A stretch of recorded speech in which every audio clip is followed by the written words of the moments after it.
दिल्ली में public transport से जुड़ा बड़ा बदलाव लागू हो गया। 1 अप्रैल से राजधानी में क्लस्टर बस मॉडल पूरी तरह खत्म कर दिया गया और अब तक पीपीपी मॉडल पर चल रही 2887 बस क्लस्टर बस का संचालन दिल्ली ट्रांसपोर्ट कॉरपोरेशन यानी डीटीसी अपने हाथ में ले रही है। सरकार का ये दावा है कि इस फैसले से बसों का संचालन बेहतर होगा और यात्रियों को कम इंतजार करना पड़ेगा। देखिए रिपोर्ट।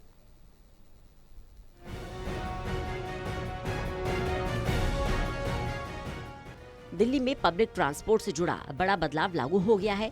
1 अप्रैल से राजधानी में क्लस्टर बस मॉडल पूरी तरह से खत्म कर दिया गया है। अब तक पीपीपी मॉडल पर चल रही 2887 क्लस्टर बसों का संचालन दिल्ली ट्रांसपोर्ट कॉरपोरेशन यानी डीटीसी अपने हाथ में ले रही है।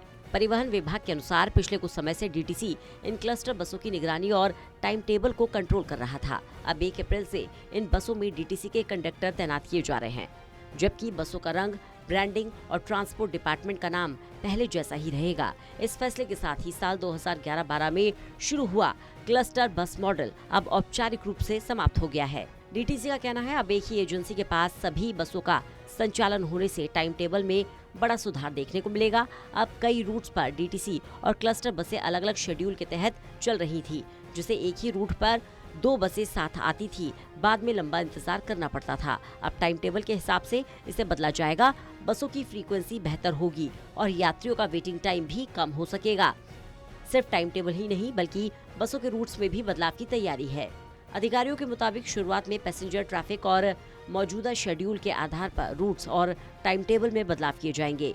जहां बसें ज्यादा होंगी वहां से कुछ बसों को दूसरे जरूरत वाले रूट्स पर शिफ्ट किया जाएगा। साथ ही डीटीसी एक विस्तृत स्टडी भी कर रहा है जो मार्च 2027 तक चलेगी, जिसके बाद बस नेटवर्क को मेट्रो नेटवर्क के साथ बेहतर तरीके से जोड़ा जाएगा। सरकार का कहना है इस कदम का उद्देश्य बस संचालन को अधिक प्रभावी बनाना और बढ़ते वित्तीय बोझ को कम करना है। फिलहाल राजधानी की सड़कों पर 6100 से ज्यादा बसें मौजूद हैं, यानी यात्रियों को समय पर बस नहीं मिल पाने की समस्या बनी रहती है।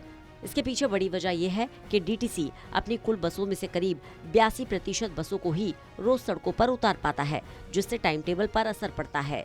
ऐसे में पूरी जिम्मेदारी डीटीसी के पास आने के बाद देखना होगा क्या वाकई बसों की टाइमिंग और उपलब्धता में सुधार होता है या नहीं, क्योंकि राजधानी के लाखों यात्रियों की रोजमर्रा की यात्रा इसी सिस्टम पर निर्भर है।